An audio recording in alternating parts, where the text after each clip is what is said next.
ये जी हमारे गांव में बाबा किशनदास जी महाराज का डेरा है, बाबा श्याम जी महाराज का। हमारे बाबा जी वहाँ रहते हैं। और अब ये गांव की और नगरी की भलाई के लिए अब ये जो कलयुग है इसमें इतने पाप बढ़े हुए हैं उनको अपने शरीर पे लेते हुए गांव की भलाई के लिए तपस्या कर रहे हैं। ये तपस्या कुल मिला के अब की बार 6ठी तपस्या है। पहले 5 तपस्या और कर चुके हैं। अब पहले 11 दिनों की तपस्या की थी, फिर 21 की और अब की बार 41 दिनों की तपस्या है। अब एक तपस्या और होगी 84 दिनों की, उसके बाद महाराज जी समापन करेंगे तपस्या का। और गर्मी के अंदर तो ये दोनों की तपस्या करते हैं और जाडे के अंदर जलधारा की तपस्या करते हैं, जिसमें 108 फन मटकों को भरा जाता है और फिर वो रात को रख के उनके अंदर ठंडा पानी हो जाता है। जब उनसे जलधारा लेते हैं गुरुजी, सिर के ऊपर उनमें धारा चलती है पेंडे से। और अब ये दोनों की चल रही है। इसमें हमारे गांव के बहुत ही युवा साथी हैं जो महाराज जियों के सेवक हैं, वो बहुत अपना अच्छी तरह से योगदान करते हैं। वो सुबह 3 बजे उठ के लगते हैं, पहले इन दोनों की लिपाई करते हैं, लिपते हैं पीली माटी से, फिर गोशे लगाते हैं दोनों में। उसके बाद महाराज जी यहाँ पर बैठते हैं। 11 बजे से स्वयं 2 बजे तक महाराज जी यहाँ बैठते हैं और सभी भगतजन यहीं पे उपस्थित रहते हैं। ये हमारे गांव का धनबाग है जो बाबा जी हमारे गांव में आए हैं और ऐसी तपोस्थली हमारे गांव को बनाया है। ये हमारे महंत बाबा शिवनाथ जी नगरी की सुख शांति के लिए 41 दिनों की तपस्या कर रहे हैं। फिलहाल गर्मी का टाइम है, गर्मी के टाइम में दिनों की तपस्या होती है यहाँ पे। सर्दी के टाइम पे जलधारा होती है नगरी की सुख शांति के लिए। ठीक है, हर साल करते हैं। अच्छा, और सर इन नाथ का नाम क्या नाम है? महंत बाबा शिवनाथ जी। तो ये नाथ जी कितने दिनों की तपस्या में लीन है? 41 दिनों की। नमस्कार, मैं हूँ रविशंकर शर्मा बुलंद युवा न्यूज़ के साथ। जैसे कि आस्था की हम अगर बात करें तो बहुत सी आस्थाएं ऐसी हैं जो हमारा मनोबल बढ़ाने के साथ पूरे विश्व में, प्रदेश में, देश में शांति का और समृद्धि का संदेश देती हैं। ऐसी ही आस्था को लेकर आज हम पहुँचे हैं आपके बीच जींद जिले के गांव करेला में, जहां बाबा श्री किशनदास जी का जो एक डेरा है, जिसमें फागुन मास में एक बहुत बड़े मेले का आयोजन होता है। और बाबा श्याम जी का मेला लगने के साथ साथ प्रदेश के कोने कोने से श्रद्धालु यहाँ अपनी आस्था के प्रतीक में मत्था टेक कर अपनी मनोकामना सिद्ध करवाते हैं। और एक विशेषता आज ये है कि जो गहरी तपस्या जो आप स्पष्ट तौर पे इन तस्वीरों में देख रहे हैं, गहरी तपस्या, तपती हुई धूप, गर्मी के बीच में 41 दिनों के बीच में एक कठिन तपस्या कर रहे हैं और मंगल कामना कर रहे हैं कि प्रदेश में, देश में और पूरे विश्व में सुख समृद्धि रहे। क्योंकि कोरोना महामारी के चलते जो वैश्विक महामारी का रूप धारण कर चुकी है, ऐसे में शांति के लिए बाबा शिवनाथ जी 41 दिनों के बीच में इस तपती हुई गर्मी में, धूप में तपस्या कर रहे हैं। आज जैसे कि हमें विदित हुआ है कि ये 5वीं तपस्या है महाराज शिवनाथ जी की, तो किस मनसा को लेकर वो इतनी कठोर तपस्या कर रहे हैं? जी महाराज बोलो जी। जैसे कि आप एक तपस्वी हैं, हमने भी आपको धूप में देखा है। लगे थे सन 2000 में लगे थे तपस्या करने के लिए। 2000 में तो पहले 99 में खड़ी करी नागौर जिले से, और वो 2000 में यहाँ पूरी हुई बाबा किशनदास जी। फिर 2000 में ही जलधारा करी, फिर 2001 लगते ही 2000 में ही दोनों तपस्या हुई। फिर 2 साल का रेस्ट दिया, फिर उल्टी फिर तपस्या शुरू हुई। तो 3-4 तो जलधारा होगी बड़ी, जो बैठते हैं रात्रि में 12 बजे से सुबह 4 बजे तक 108 पंडों की, और 5वीं या 6ठी या है, और 20 साल जो है खाए हों लिए, जो नगरी की, जिस नगरी में रहते हैं उसकी सुख शांति के लिए, उसकी भलाई के लिए और संसार की जन कल्याण के लिए।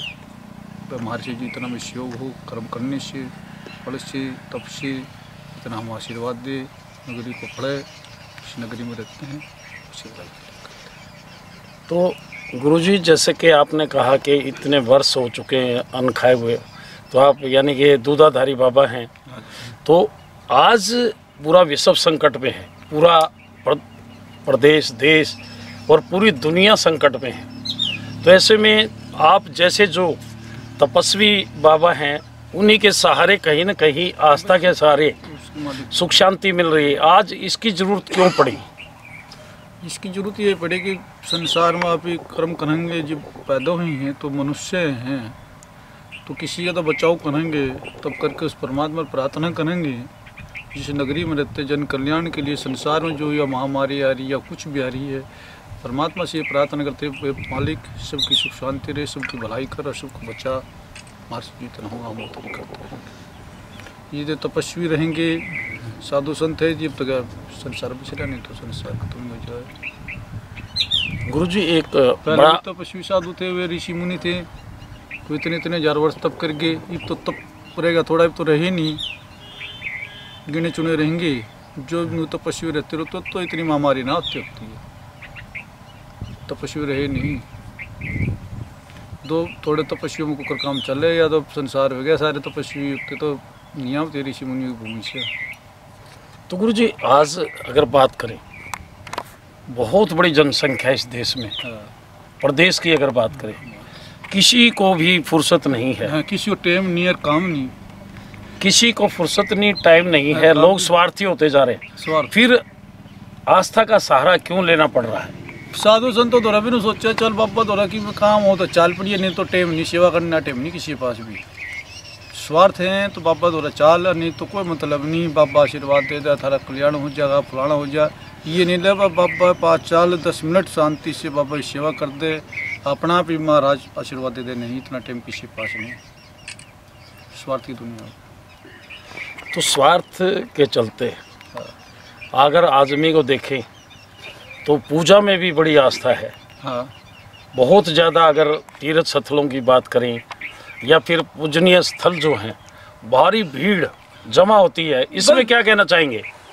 देखो बढ़िया बात है, तो जानी चाहिए, अपने धर्म में आस्था होंगी जितनी, इतना ही बढ़िया होगा, इतना कि मैं तो पाप छोड़ देंगे, आस्था में जाएंगे कि मैं परमात्मा नाम लेंगे तो मन शांति होगी, उनके मन में 2 घड़ी तो पाप में छोड़ देंगे, सब कुछ तो उनका कल्याण होगा। सारा दिन आए आए आए आए मारे मारे रखे, यो भी मेरा, यो भी तेरा, यो भी मेरा, यूँ कर दिया वो कर दिया, तो वहाँ जाएगा तो फिर तो शांति तो है। यानी कुछ देर मोह माया से दूर रहेगी, कुछ तो मिला उन्हें भी। कभी तो उनके मन में भी नहीं आओगे रहे, तो यो करे परमात्मा दरबार में जा रहा है, आज तो इस कार्य छोड़ छोटा, ये मंदिर नहीं बना रखे, साधु संत ने बैठे उसके पास जाके मिल में साधु संत उसने ज्ञान देगा, भाई कर्म नहीं करे, बढ़िया करे, ये अच्छा करे, ये बढ़िया रहेगा, ये भलाई कर तो संसार की किसी काम आऊँगी, ये गलत काम करने से पाप होगा। साधु संत वाला काम भी है, तो बढ़िया रास्ता दिखाना काम से। यानी आपका ये कहना है कि जो आस्था के चलते आज स्वार्थी व्यक्ति आस्था को मद्देनजर रखते हुए पूजा करने के लिए अपने पूजा स्थल पर जाते हैं, अपनी आस्था के प्रतीक के दर्शन करते हैं, कहीं ना कहीं उस स्वार्थ में यहाँ वे नहीं जाते, अपनी इच्छा, चलो भाई सारी आना आप ही जाना है, एक तो आप ही सारी आना ही कर्म करते, वह स्वार्थ हो जाए कि मैं समस्या हो जाए, परमात्मा करिए भला, करिए परमात्मा भला, और जब सुख शांति रहे, बढ़िया धन हो जाए उसका, जो परमात्मा मुझे कुछ लगता नहीं, वो परमात्मा ने भूल जाए, मुझे परमात्मा ने क्या, अरे उसका तो दिया हुआ कुछ, सब कुछ है, तू लाया क्या था, जिस दिन झाड़ छोटे चले गया सब कुछ। तो हम सुख में भी याद करें, दुख में तो सारा संसार याद करे, सुख में याद नहीं करते हैं, सुख में भी याद करो तो बढ़िया रहे। तो गुरुजी, एक बड़ा कड़वा सा सवाल, कड़वा सत्य है, हर साल में 2 बार नवरात्रे आते हैं, सरकार भी चाहती है बेटी को बचाना, बेटी को पढ़ाना, और नवरात्रों में जब अष्टमी होती है, हम कन्या को जमाते हैं, मानते हैं, कन्या देवी को मानते हैं, कन्या को हम मानते हैं, जमाते हैं, देवी का रूप मानते हैं उनको, 9 साल तक की कन्या को हम देवी का रूप मानते हैं, उनको 5 छूते हैं, उनके पाँव पानी ला के उनके 5 धोकर उनको पानी पीते हैं, देवी का रूप मानते हैं, लक्ष्मी रूप है उनका। तो कहीं ना कहीं आज उन कन्याओं पे गुरुजी, आज हम पूजा करते हैं, कंस का पूजन होता है, 9 साल की गुड़िया है, लेकिन कहीं ना कहीं अगर बाहर जाके आज भी उन बच्चियों के साथ जिन्होंने कृत्य होते हैं, तो इस पर क्या कहना चाहेंगे आप? तो कोई ये तो पाप है ही जो कर रहे हैं, भुगतना तो उसने से। जब उन्हें देवी मानते हैं और कोई अत्याचार हो रहा तो पाप हो तो देख लिया, जिसने बैठा वो सब कुछ देख लिया। हम तो अपने उससे मन से उनको देवी मानते हैं, देवी की तरह उनकी पूजा करते हैं।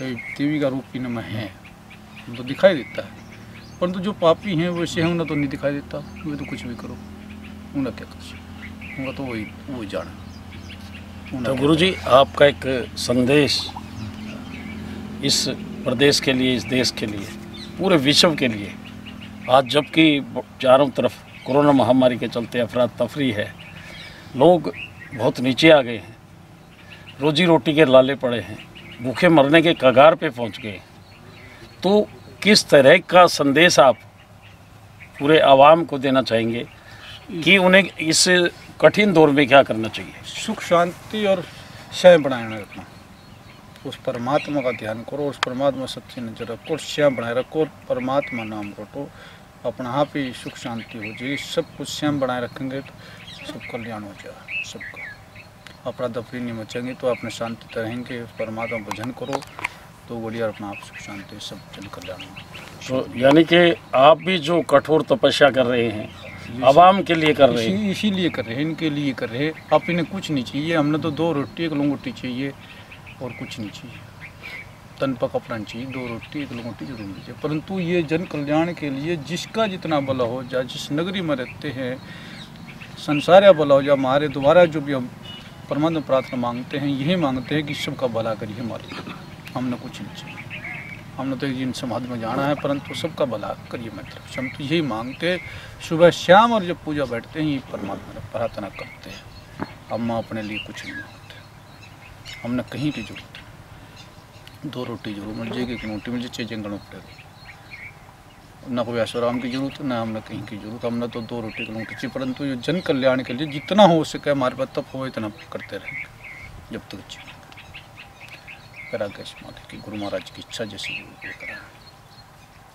निश्चित तौर पर हम जिस आस्था के केंद्र पर आज पहुँचे हैं, बाबा जी से बात हुई है जो कठिन तपस्या कर रहे हैं 41 धुनों के बीच में, तो उनका कहना है कि आज पूरा विश्व एक महामारी की चपेट में, हर तरफ चारों तरफ अगर बात करें तो अफरा तफरी है, तो उसमें विश्व शांति के लिए और पूरे प्रदेश में, देश में सुख और समृद्धि रहे, इन्हीं के लिए वो इस कठिन तपस्या के दौर से गुजर रहे हैं, ताकि भगवान हर प्राणी को सुख और समृद्ध रखे।